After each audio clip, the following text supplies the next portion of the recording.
Next, we have Erica Croft. She is a historian and researcher, graduating magna cum laude in 2021 in political science with a minor in constitutional studies from UVU. She worked on the Quill Project and contributed to the 1895 Utah State Convention project. Her research interests include emancipation and Reconstruction history, constitutional politics, and political thought. Erica.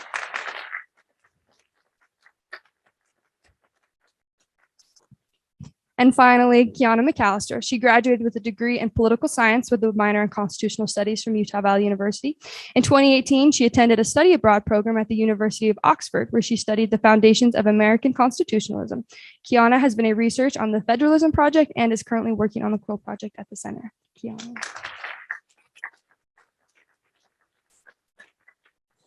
Sorry, we're just waiting for our slides. Okay, here we go. Hi, good morning. I'm Kiana McAllister. Erica Croft. We're the two main researchers that have been working on this project since its inception. We started this project 3 years ago as undergraduates here at UVU. At the time, we really didn't know what we were getting ourselves into. We had kind of the basic materials, and we thought that it would take us a couple months to get through our research. And we were quickly corrected as we started reading the records. We're both non-traditional students. We both since graduated. So we kind of brought different perspectives and different life experiences to our work. And it's been a real joy working with Dr. Cole and other students at the center to do this project. So we're really honored to be here today. These projects took us everywhere through years and years and thousands of pages of records. It took us to the National Archives in Washington, D.C., which was a very, very cool experience. So we're just going to kind of walk you through what we've done and how we did it. And we hope that it's helpful as you guys, especially you high school students, if you're interested in history, we hope that these projects can really bring it to life for you, like we were able to really engage with these materials while doing the research.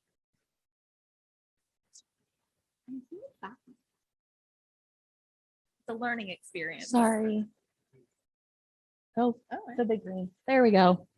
Okay, Dr. Cole just walked you through Quill. But I just wanted to show you kind of a more specific example from our research in Quill. So here at the top is the first draft of the 15th Amendment. You can see that the text is quite different from that to the bottom text, which is the final text that we know today. Our mission here was to use the congressional records. This page up here, we read thousands and thousands of them over the last couple of years, and to help show how it went from its first draft to its last draft. So we've broken those records down, created these events in a timeline to show you all of that entire process. We initially just started working with the Congressional Globe as our primary resource. We quickly found that it didn't have everything that we needed. It was missing a lot of information, bill numbers, texts of documents. So we had to expand our source material. So we've brought together various sources and put it in one place. So you guys don't have to go on a treasure hunt to find all this information. It's right here in Quill for you. Just as an example here, this is the third Reconstruction Act. Here, in order to create the single event in Quill, we had to pull resources from 3 different materials. So here in the Congressional Globe is where we see the proposal of the document. However, it gives us no other information. We don't have the bill number, we don't have the text. So we had to go to the journal in order to get the bill number, but it still didn't have the text. So we had to go to the legislative index to find the text of the document. So again, we've kind of compounded all of these different sources into one place so that it's not, you don't have to go and find it yourselves. So to kind of explain why it was a little more difficult than we expected, the major blueprint for our work was creating these kind of interactive digital models of constitutional conventions on the state level. And we also sort of imagined the 13th, 14th, and 15th Amendment as separate projects. And so we started this in the summer of 2019, and we sort of imagined it was starting with what became the 13th Amendment and working backwards. And what we found was that just like wasn't satisfactory. So we were really dissatisfied with the outcome of that. We finished it in a few months, but we realized that when we were exposed to the materials and the records themselves, that there was just so much that was missed, that there were so many relevant debates and proposals just peppered throughout in ways that weren't directly connected. So we had to survey this huge volume of congressional material in these congressional sessions that cover everything from railroads to civil rights. And you have to pluck out of that what is relevant. And as Dr. Cole said before, that's a very conscious choice. And we took that very seriously. So we basically came up with a way of dealing with the records that was different. When we worked with conventions, we could assume that every material that was related to the convention was relevant to the digital model, but we had to basically stitch together our own narrative of the progression of these amendments with what was available to us. And we understood that that was a very conscious and subjective activity. This is an example of the complexity and how we had to be selective with the material. As you can see, as Erica explained, kind of the simple process is taking the end result and working back to its beginning, which is illustrated kind of here at the top.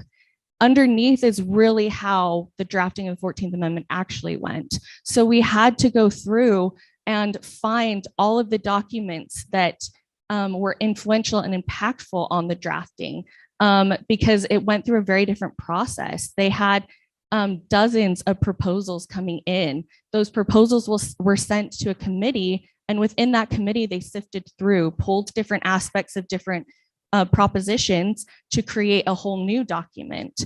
They actually created 2 versions of that document and sent a version to the House and to the Senate, both with different bill numbers. So our original process of just taking the end result and working back, we couldn't do that here because it wouldn't give a full story. So we had to be very mindful and conscious about what was in the records, what we included, what was left out.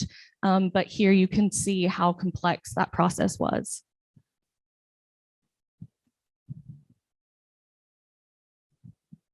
Yeah, so basically after we rediscovered this, after being very dissatisfied with our work, we started over again and we surveyed all of this material and we thought about essentially embracing the subjective aspect of the project, and we outlined what we wanted to create anew. And we became really dedicated to both creating a free platform that was really accessible, that combined all of these eclectic materials that you would spend hours searching for alone, and creating our own sort of telling of what took place. So before we tell you what's actually in the project and what you can access, we just want to briefly discuss what our project isn't.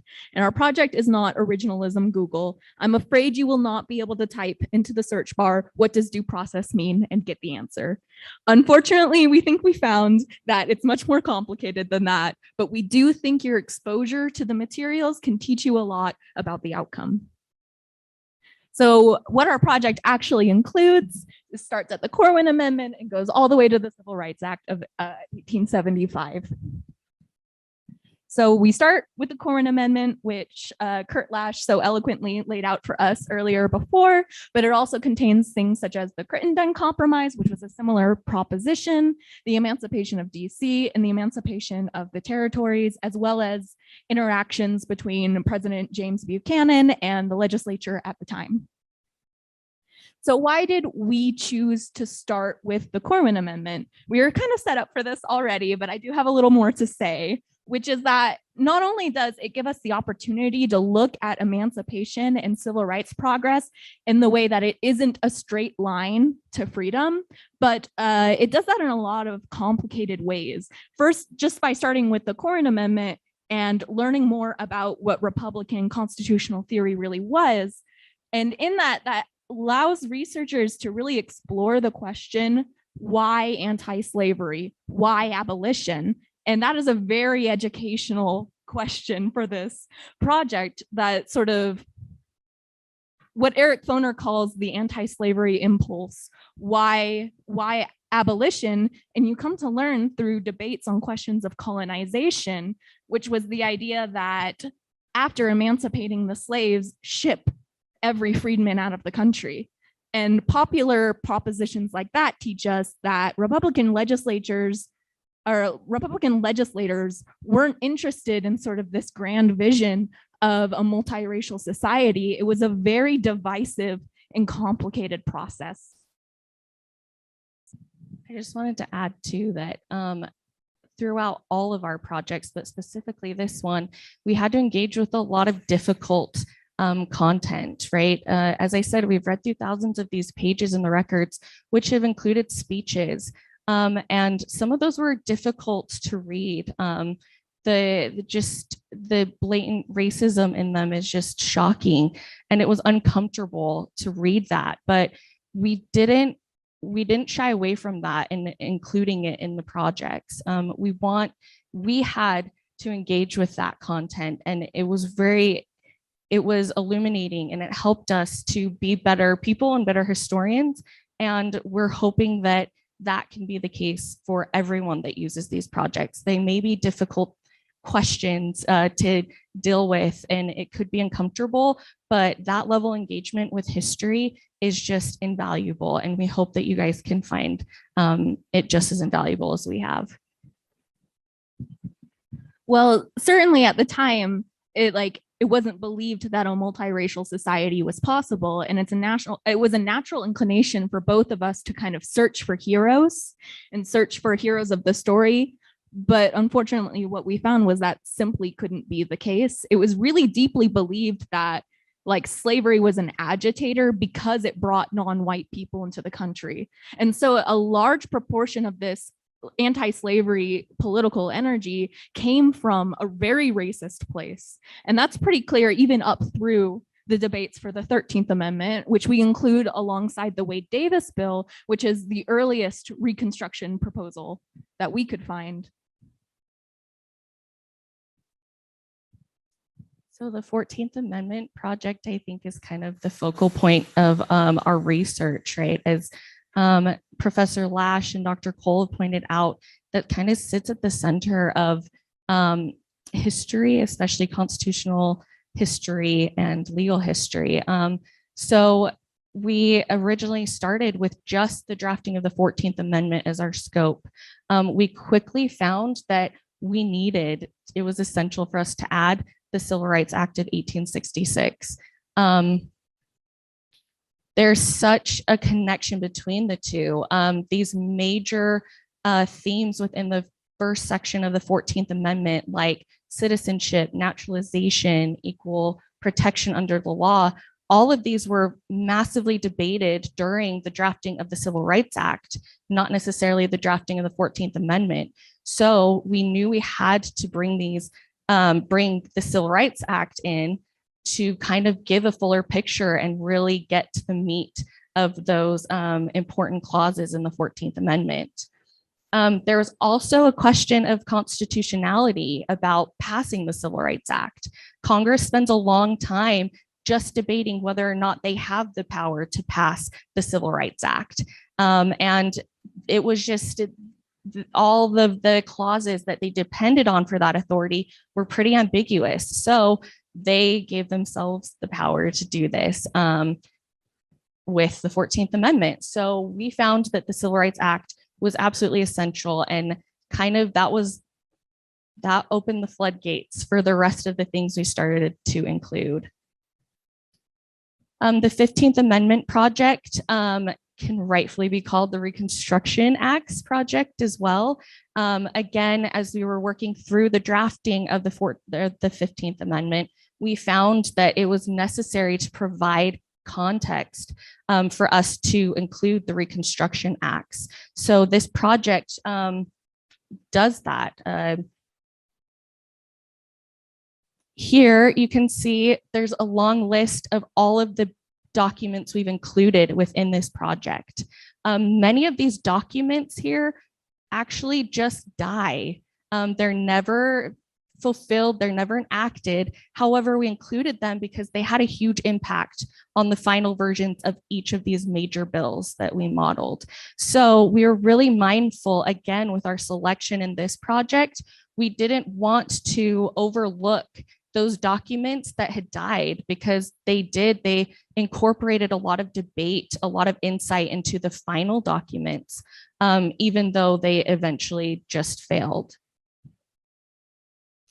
The last project that we have in our group of projects is the Civil Rights Act of 1875. This is actually our largest project. It spans over 5 years and 3 congressional sessions. So Senator Charles Sumner tried to start passing the Civil Rights Act in 1870. And it took 5 years. And unfortunately, he died in 1874. So he wasn't able to see his dream and his baby come to light. But we've modeled each of those congressional sessions. We found it interesting, too, that at one point, after so many failed attempts, Charles Sumner tries to actually put the Civil Rights Act provisions onto another unrelated bill that had already passed the House. So he has to get creative procedurally. And I think that's a really cool thing that we're able to show within Quill here is how he used kind of the rules of Congress and the procedures to try to get his legislation passed. That attempt failed, but they did pass the Civil Rights Act of 1875 as a standalone bill. We have an interesting story with the committee records here. Pretty quickly into our research, we found that we really needed those committee records. There was quite a big hole in our research where those records should be. As you can see here, this is the 15th Amendment.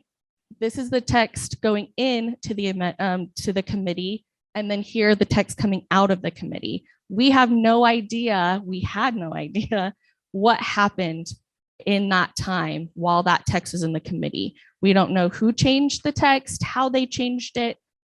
So we knew we had to get those records. Unfortunately, none of those records are available in a digital format. They were only available at the National Archives in Washington, D.C.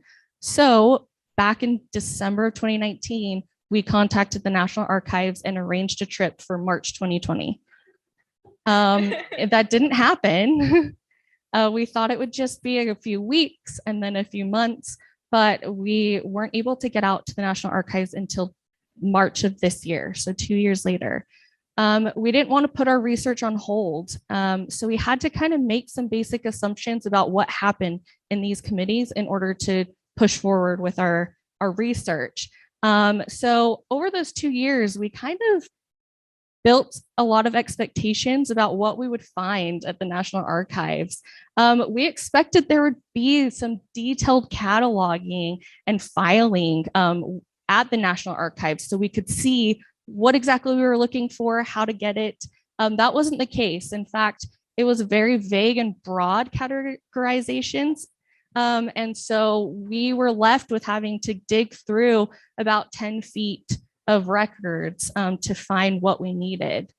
We also thought that they would be nicely printed, kind of in a newspaper format. No, all of them are handwritten. And if you ever tried to read your grandma's cursive, it was about 1 million times worse than that. So that was very difficult. We also thought that we'd have kind of more thorough, complete record of these committee minutes. In some cases, in reality, we found they didn't exist at all or had been lost. And the ones that did exist were kind of just short summaries, which was a little disappointing. But the records we were able to get, we have incorporated into our research. And as Dr. Cole said, they're the first time that they've been made available publicly in a digital format. So it's really exciting to be able to offer researchers and students that new information. speaking of things that are missing, for instance, there are a lot of missing committee records, unfortunately, that would elucidate much clearer why Northwest Ordinance language was chosen for the 13th Amendment, which for interested students is also the language that includes like slavery being a possibility under if you are convicted of a crime, right? Which is politically relevant today. Unfortunately, those records are missing, as well as all of these records. We couldn't include Friedman's legislation. Things were limited by time, resources, and also just the availability of the records themselves. So these are possibilities for expansion one day. So we're just going to go over three practical research questions that you can use our platform to ask. For one, our work and our body of research really gives an excellent lens to view executive or separation of powers, executive and legislative tension at this time, specifically on the Reconstruction question, but just on about every question. There are presidential messages and there are endless debates in legislature over those presidential messages. As well as because of the way that Quill aggregates the data that we entered, we ended up with some extremely detailed and interactable individual histories. So anybody who was involved in the legislature from 1860 to 1875, you can search through and click to everything that they did on the question of civil rights. I know that the symbols here may be a little confusing, but essentially a really interesting thing we found while doing this is that a lot of rules are broken by Congress themselves. They've set up these procedures by which to pass these this legislation, and yet they're breaking their own rules. And that kind of sparked the question for us, you know, where do you draw the line? Is it okay to break those rules? Should a document like the Civil Rights Act of 1875, it was actually passed while breaking a very significant rule in Congress. So what does that mean for the legality of it, right? Could it be challenged legally because Congress didn't abide by their rules for passing it? There are plenty of examples as we go through this Reconstruction era legislation and the 13th, 14th, and 15th Amendments. This happens quite often. So it's just, we're asking, you know, where do you draw the line? How binding should these rules be? What does that mean for the legal side of these bills?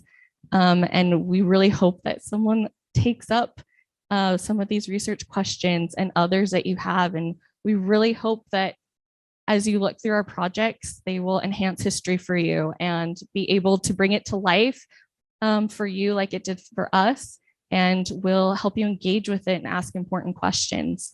Thank you. Thank you.